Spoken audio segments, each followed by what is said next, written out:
Well, so we're here to do some discussions, and on the most topical of political issues is just the run-up to the election, and many of you thinking many issues coming up with the elections. We have a couple of your messages here, and this one is from somebody watching from Thailand. Says, thanks for this platform. Numbers don't mean anything. What matters is the personality and what vision he has for Ghana. Please, next time, let's make sure that we send our names as well.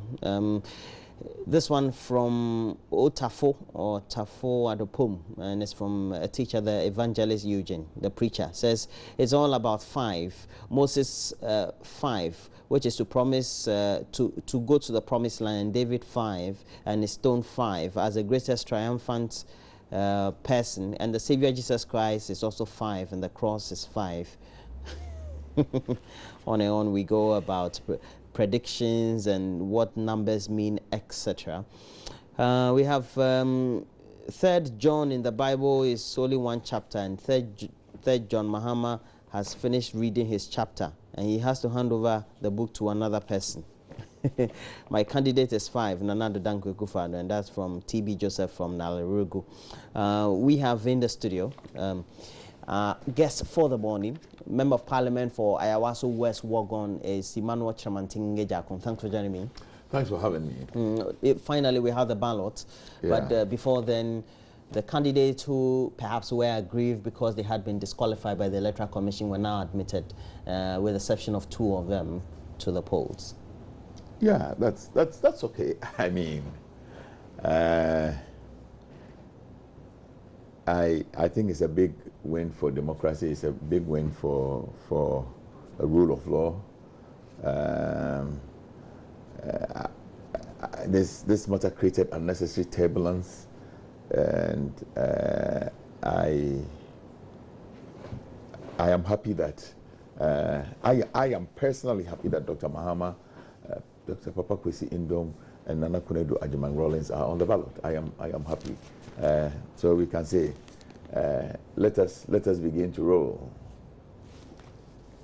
Now, we know what the numbers have been because the balloting has been done. To you, what do the numbers mean? For example, we have the CPP number 1, the NDP number 2, the NDC number 3, the PPP number 4, the MPP number 5, and then we have the PNC number 6 and an independent candidate. You see, the human mind is phenomenal. Anything that happens, people will be able to construct something out of this. Okay. So I am sure, I haven't heard, but I'm sure that Mr. Kobna Ivor Greenstreet, who is my constituent, would say something about, number 1, first time lucky, something. Nana Kunedu Agyemang Rawlings, this is the 2nd attempt to come on the ballot. So the 2nd attempt, she's there. She's number 2. Number 2. You see, I sit here and I am constructing. So now the latest I am hearing that everybody is talking about John 3:16. Yes. May I ask that John 3:16 is one of my favorite verses in the Bible. For God so loved the world that he gave his only begotten son. It goes on to say, so that whosoever believes in him will not perish, but shall have everlasting life. Per chance, per adventure, the NDC people that are talking about it, did somebody become born again? Did somebody receive God's son that he sent so that he will not perish and have everlasting life? I'm hearing John 3:16. It is a phenomenal verse in the Bible. Maybe the president got born again, or maybe the people who talk about it are getting born again. That is very good. To be born again is an exciting thing. So, but numbers. I am saying that people will construct or construe something. It really does not matter. I am certain as we sit here that 90% of the good people of this country have made up their minds how they will vote. Okay. Until and unless something dramatic happens in these last few days,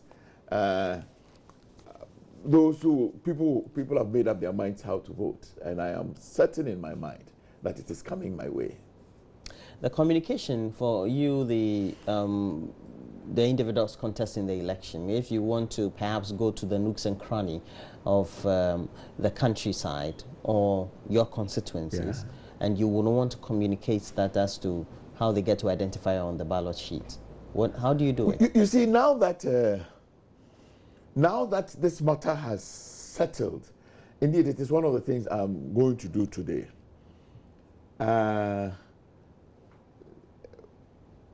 We are fifth on the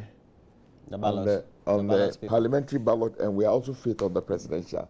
But for instance, in my constituency, I am third because 2 people are not there. All right. 2 people before you are not there. 2 people before me are not there. So I think that what we need to go out there and do is to speak to our people to ensure that it is not an across-board fight. All right. This is something that we must communicate very well. There's a risk that people will take 5 for 3, 3 for 5, and all of this. We will go out there and educate the people appropriately, so that in Ayawaso West Wuogon, the good people of Ayawaso West Wuogon are voting for 5 when it comes to the presidential, and they will vote for 3 when it comes. That is what the good people of Ayawaso West Wuogon are saying. You can go and check. When you go there, what everybody says, the cliche. 3-5. It's 3-5. It's 3-5. At the whole plane. See, I didn't even know. You are the one saying it. 3-5. Maybe somebody called you to tell you. 3-5. 3-5. 3-5. At the whole plane. Your plane. As plain as. But we have 27 more days to the election. Yeah. I mean, prior to now, or prior to yesterday when the balloting was done, or we got to know the individuals who would be on the ballot paper. Yeah. We know that there have been concerns, wranglings in the court, etc. Yeah. We're hoping that none will come before the election in I itself. hope so. Yes. How do you feel currently, before and now, whether we're ready or not for the election? I think that. Do you have any trepidations, any apprehension? I do to a certain extent, and to the extent that the Electoral Commission. You know, I go around and say these days the real big business in town is the peacepreneurs. You know, everybody is talking about peace, but peace is only an outcome. Peace is consequential, to the extent that there is equity, there is fairness. It's based on a certain condition. Yeah, to the extent that there is transparency, there is consistency. Okay. Everybody is following the predetermined rules. Then there will be no need to even talk about peace. I mean, in the US they have just finished an election. I didn't hear anybody speak about peace after the elections. Okay, I didn't hear anything like this. So, if you ask me, I will say that the most important dramatis personae in all of this is the Electoral Commission. To the extent that the Electoral Commission just sticks to the book, then there should be no consequences. But if they deviate, then you can be certain that there are going to be issues. I would want to ask, what are the apprehensions with the Electoral Commission? Is it the way it's conducted itself, or whatever? I think so. You know, I hold the view that the public service is very important, and the characterizing feature of the public service is that they take themselves away from the public from controversy. I believe that is why they will tell you that public servants ordinarily must not be politically active. Every one of them in the public service votes. Okay. But they are public servants. And I have been one, albeit a political public servant. So I find it very difficult to speak against the public service. But I would dare say that in the last few years, the Electoral Commission has become too frontal. They have become news, and I don't think that it is good for them. If it is not their court case with Mr. Iya from Winneba, then it is Abu Ramadan 1, 2, and 3. You ask yourself, was it necessary? And then there were these disqualifications. You begin to wonder, was it necessary? Were they ill-advised? To the extent that the apex court has to come in. You understand? I tell you, I normally don't want to, but I think that they have brought too much onto themselves. I am just hoping that from now they will place their steps appropriately. I want to submit that there is a very good mechanism that is available to them. Even though there may be no legal backing for IPAC, I think that if they will constructively engage at IPAC without preconditions, without any pre-notions, is that how you say it, then many of the issues that confront us will not even be there.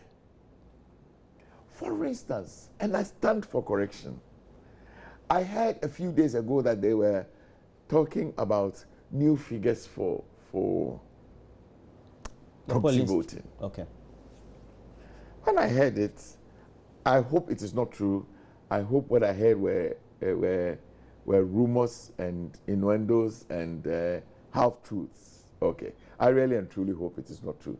But I believe that at the end of the proxy period, the Electoral Commission told us a certain number of proxy votes they have come up with. If 3 weeks to elections, they come to tell us that there is a change, I mean, how would anybody treat a situation like this? I have heard, I can't confirm, all right? But you're just asking me what could create further problems. A situation like this obviously we would have sown to the wind and we will be reaping the whirlwind.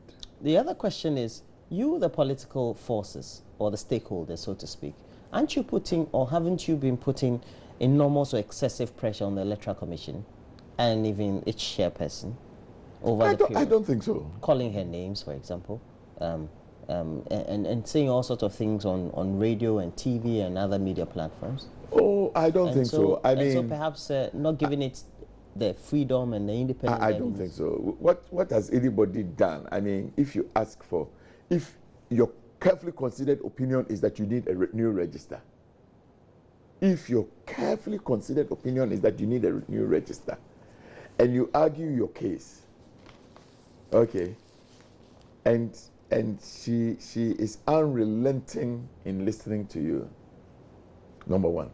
If your carefully considered opinion is that if she herself says that there is something wrong, if the Electoral Commission itself, okay, the 5-member committee that they formed clearly told all of us that there were challenges with the register, that there were minors, that they were foreigners, that there were dead people. It is not the NPP that said it. Neither was it the PPP. The committee that was formed, constituted by the Electoral Commission, was explicit. So if you go out there and say that, in your opinion, your carefully considered opinion is that the best way to remove this is to validate. After all, for me, to validate is an English word. You are there, come and validate it, come and confirm it. And you think that you won't do it. When you yourself concede that there's a problem with the register, the best way to handle anything when there is a challenge is to validate it. I have these figures. This is auditing. Auditing is just validating the figures. And you say, no, I will not do this. And you want to use a method that has proven over time that it doesn't work. You would want to say something about it. So I don't think that anybody has gone out and without cause and without reason have asked and questioned the Electoral Commission? I don't think so. Papa Kwesi Indom was just thrown off the ballots. Okay. 6 weeks to an election. He hears an announcement that he's been struck off the ballot for no good reason. At least that is what the apex court of the land has determined. The apex court has determined that there was no basis to do this. Okay. So obviously people will speak about it. I don't think I've had cause to complain about their work. When there was registration on Legon campus, and there were long queues, and there was only one machine. Yeah, you made those complaints too. Yes. Publicly. And justifiably so. And you say you went to the office of Yes, the justifiably so. It was exams. But those are justifiable reasons. Yeah, but for which consistently it's as if the Electoral Commission is hounded. I am saying that, so was Papa Kwesi Indom's challenge not justifiable? Was Mr. Ayers going to court, the Supreme Court, and in the process making this country lose 300 million cedis? Was it not justifiable? Was Abu Ramadan 1, 2, and 3? Was it not justifiable?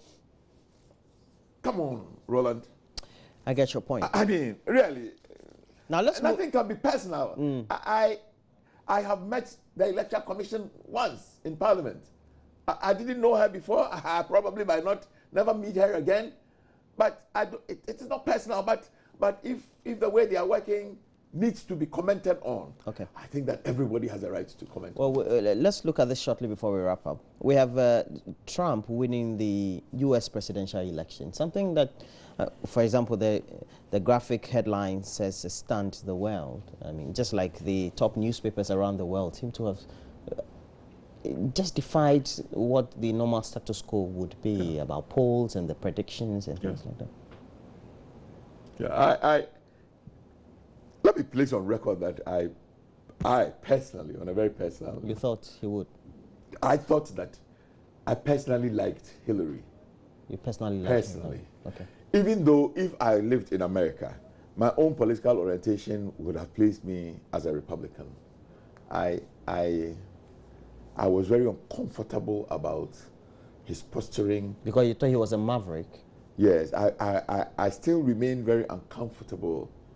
Okay, I don't think he has said anything beyond his acceptance speech, but I still remain very uncomfortable about the way he has spoken about blacks, minorities, about people, minorities, the U.S. relations, on trade, and all of this. I still am not settled. I really and truly wished that I hoped that Hillary would won these elections. I hoped so. Just like, even though I am not part of it, okay, just like I support Arsenal and I live in Ghana, but the good people of America made a choice. My take on this is that the man resonated with the ordinary American.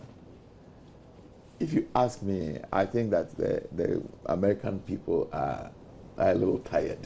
The resignation and all the things that we talked about perhaps that led to the election of Trump. Does it also tend to give us an indication that over the last 5 years, the people and the elite seem to not agree on many things, that perhaps maybe the elite, the ruling elite, by status quo, did not really know what the concerns of the... you know me, I don't like this. Again, I'm not very learned, so I don't... That's what you claim. Yeah. But let's go on. But I will say, and I don't like this classification too much. But you see, when you have become the leader of the world, and when you have had to pay for people, when you have had to pay people's bills, when you have had to sacrifice thousands of your people in, the Americans will say Iraq, when you have had to sacrifice several thousands of your people in Vietnam, when you have fought a war in Korea, when today it is you that has become the protector of the free world. When you talk about NATO, when you talk about Japan, when you talk about Korea, when you talk about Philippines, you spend billions of dollars just to ensure a certain status quo. And then it begins to affect the life, the living of the American who lives in Vandalia in Ohio. Okay. The farmer who raises corn and hogs, pigs, in a little town in his 200-acre farm in Nebraska. Okay. They begin to be tired. When somebody begins to speak about, and he realizes that everything he uses, the shirt he wears, the Samsung tablet he uses is made in China. When you go to the places where they used to manufacture, where all these iron industries were, and all these heavy industries were, and today, because of competitiveness, they've moved somewhere, so they've lost their jobs, and their towns are run down. I mean, if you go to America, you sit in a train. For example, you go to Detroit, and if you sit in a train and you pass by some of these places, they're run down places. It's completely run down. Assembly plants. Yeah. So if somebody comes and says, "I'll make America great again," it certainly will resonate with a corn farmer in Nebraska. Can you blame him? No, not at all. Can you blame him? All right. That'll be it for the morning. Thanks very much for passing through. And we know that it's always good having you. You're in Accra, so I'm happy to be here. Your colleagues are always away campaigning, so we say I'm going from here. I'm going to Shashi. Yesterday I went there. I had a wonderful time. Shashi. Shashi. Who are there? The Tobuzuas. Oh no. Shashi. Okay, no. We're not opening up for this discussion. Emmanuel Chamantin Agyarko is a member of Parliament for Ayawaso West Wogon. We have a couple of your messages, and justifiably, the honourable MP is talking about. Is justified about all the things that he's saying, but proving, and so for that matter, only issues that are backed by legal evidence is considered by law and a democratic state like Ghana. I'm not really getting what you want to say. I don't know. All right, so we're taking a break. When we come back, we're going to invite Jacob Osei-Yeboah into the studio for us to discuss a number of things about his campaign and also his reaction to being on the ballot paper and way forward for his campaign activities in the run-up to the elections. Do stay on. We'll be right back.